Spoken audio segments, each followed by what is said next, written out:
Hello students, तो आज हम कर रहे हैं प्रैक्टिस सेट 18 का रिवीजन। तो अगर आपको रिवीजन करना है तो आपके लिए वीडियो बेस्ट रहने वाली है कंप्लीट। अगर इसकी पीडीएफ चाहिए तो आप कमेंट कर सकते हैं और टेलीग्राम से जुड़ सकते हैं। तो शुरू करते हैं। ग्रेमी जो है, ग्रेमी अवार्ड जो किस में दिया जाता है, ये जो है ऑस्कर ऑफ संगीत जो है संगीत कला संगीत के क्षेत्र में म्यूजिक में दिया जाता है ग्रेमी। इसको ऑस्कर ऑफ म्यूजिक भी कहा जाता है। ये 4 मई 1959 से इसकी शुरुआत हुई थी। फर्स्ट भारतीय जिन्होंने ग्रेमी पुरस्कार विजेता रहे वो हो जाएंगे पंडित रविशंकर 1968 में। वही अगर बात करें फर्स्ट महिला जिनको ग्रैमी अवार्ड दिया गया वो जाए तन्वी शाह 2010 में। इसको जय हो गाने के लिए दिया गया था। संगीत कलानिधि अवार्ड जो है कहाँ की ये मद्रास के द्वारा दिया जाता है। मद्रास में जो है कर्नाटक संगीत से जुड़ा हुआ है।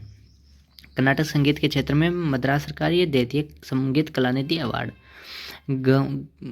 गंधर्व पुरस्कार कौन से कहाँ पर दिया जाता है, ये मध्य प्रदेश एमपी सरकार के द्वारा दिया जाता है गंधर्व पुरस्कार। वे अगर बात करें संगीत रत्न अवार्ड तो ये उत्तर प्रदेश सरकार के द्वारा दिया जाता है उस्ताद बिस्मिल्लाह खान की याद में, जिन्होंने ये एक सेनाई वादक थे। 1936-37 में इन्होंने पहली बार सेनाई बजाई और जो स्वतंत्रता दिवस पर लाल किले पर इन्होंने 1947 में सेनाई बजाई थी। नेक्स्ट हमारे पास है ग्रैमी अवार्ड 2024 जो 5 भारतीयों को दिया गया था। उनमें अगर बात करें एक हो जाए जाकिर हुसैन हो जाएंगे, राकेश चौरसिया। जाकिर हुसैन तबला वादक है, राकेश चौरिया से बांसुरी वादक हो जाएंगे।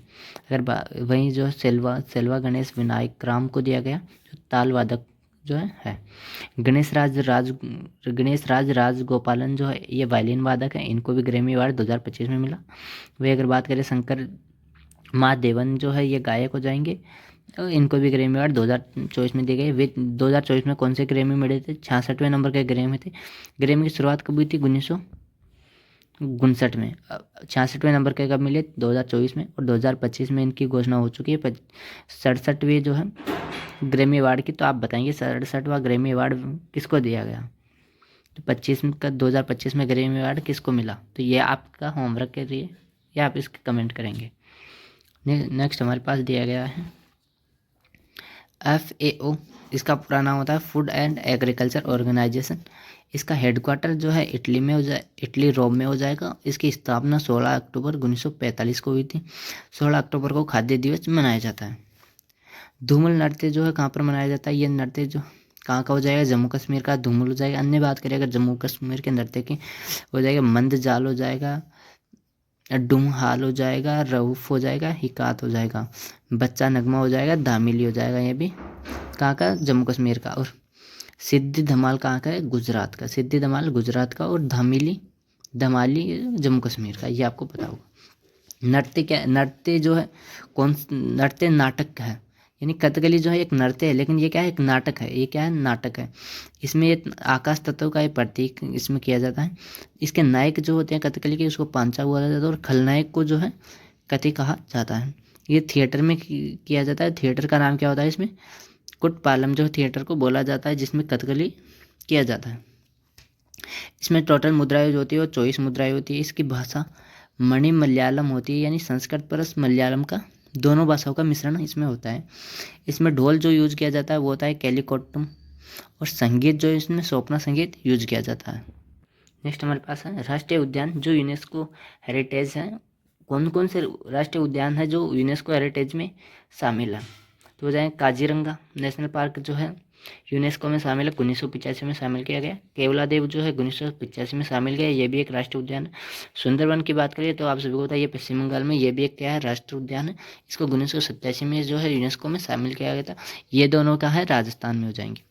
कंचनजंगा जो है 2016 में यूनेस्को में शामिल किया गया, ये भी क्या है, एक राष्ट्रीय उद्यान है।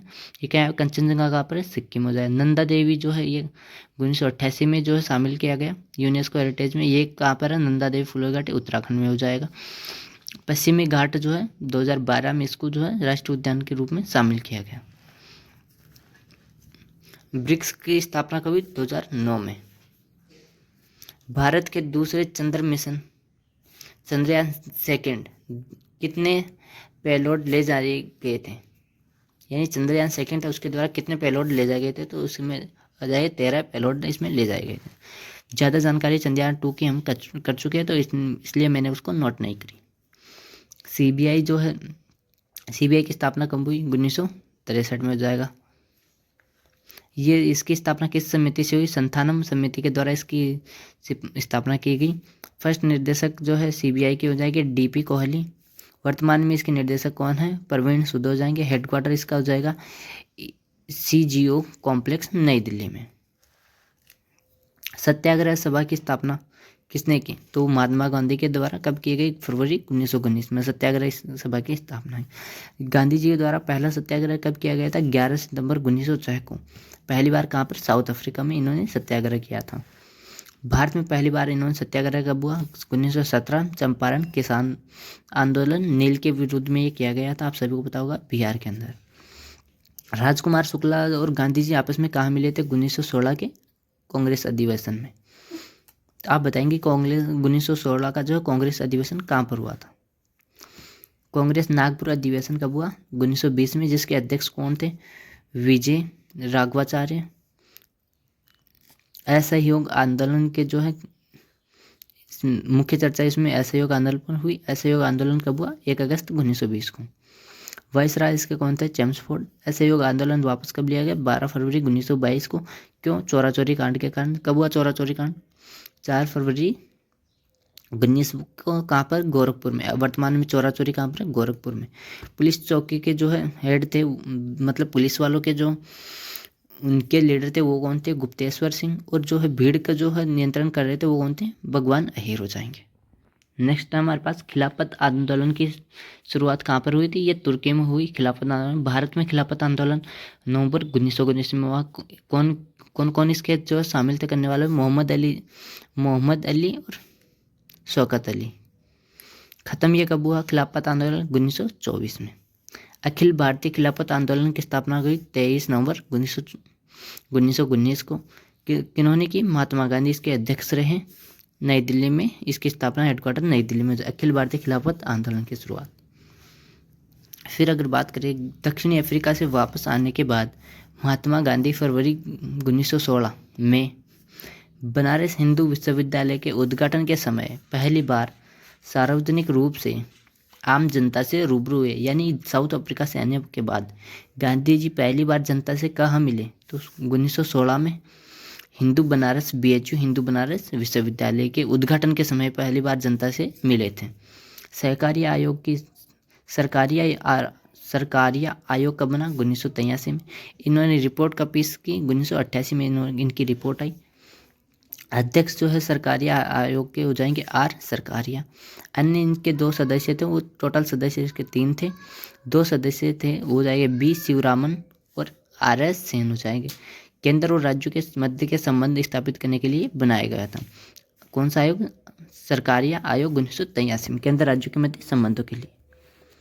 रेखी जो है समिति क्यों बनाई गई थी? अप्रत्यक्ष कर के लिए। कोठारी आयोग क्यों बनाया गया था? शैक्षिक सुधार के लिए कोठारी आयोग बनाया गया। वही अगर बात करें कस्तूरी रंजन समिति, तो ये राष्ट्रीय शिक्षा नीति के लिए बनाई गई थी। राजा चेलैया समिति कब क्यों बनाई गई? कर सुधार के लिए बनाई गई। नीति आयोग के बारे में दिया गया है। नीति आयोग की स्थापना 1 जनवरी 2015 को। आपसे बताइए योजना आयोग के स्थान पर नीति आयोग बनाया गया। कार्यक्रम इसका जो है ये कौन कौन से कार्य बताए? SDG इंडिया इंडेक्स जारी करता है। सुशासन इंडेक्स कौन जारी करता है? नीति आयोग। भारत नवाचार सूचकांक कौन जारी करता है? नीति आयोग। नीति आयोग के अध्यक्ष जो कौन होते हैं? PM जो प्रधानमंत्री होते हैं नीति आयोग के अध्यक्ष होते हैं। राज्य पुनर्गठन आयोग 1953 में। कब बना? 1953 में। अध्यक्ष इसके फजल अली थे। अन्य 2 सदस्य थे हृदयनाथ कुंजरू और KM पणिक्कर। रिपोर्ट इन्होंने जो 1955 में पेश की। राज्य पुनर्गठन एक्ट कब आया? तो वो आया था 31 अगस्त 1956 को आया। लागू कब हुआ? 1 नवंबर 1956 को, जिससे जो है 14 राज्य और 6 UT बनाए गए थे। किससे? राज्य पुनर्गठन आयोग से 14 राज्य और 6 UT बनाए गए। भारत का सबसे बड़ा गलियारा हो जाएगा सियाचिन गलियारा। विश्व का क्या? विश्व का सबसे ऊंचा गलियारा सियाचिन हो जाएगा। और भारत का सबसे बड़ा गलियारा भी यही है। दुनिया का सबसे बड़ा गलियारा हो जाएगा लैम्बर्ट, अंटार्कटिका में है। 400 किलोमीटर की लंबाई है। फिर हमारे पास हीराकुंड बांध की लंबाई कितनी हो जाएगी? 25.8 किलोमीटर हो जाएगी। महानदी हीराकुंड बांध कहाँ? उड़ीसा में हो जाएगा। प्रायद्वीपीय जो हीराकुंड बांध महानदी पर बनाया गया उड़ीसा के अंदर। प्रायद्वीपीय भारत की सबसे लंबी नदी कौन सी है? गोदावरी नदी, नासिक महाराष्ट्र से निकलती है। पूर्णा और गिरना किस नदी की सहायक नदी है? ये ताप्ती की जो है सहायक नदियाँ है। ताप्ती की अगर सहायक नदियाँ की बात करें तो हो जाएगी बंजारा, और अनार भी क्या है? ताप्ती की सहायक नदियाँ। उकाई बांध जो है ताप्ती नदी पर बनाया गया है। PHIM का पूरा नाम होता है Bharat interface for money. NPCI द्वारा इसका संचालन किया जाता है। NPCI एक्ट कब आया था? 2007 में, लागू हुआ 2008 में। BHIM लॉन्च किया गया 30 दिसंबर 2016 को।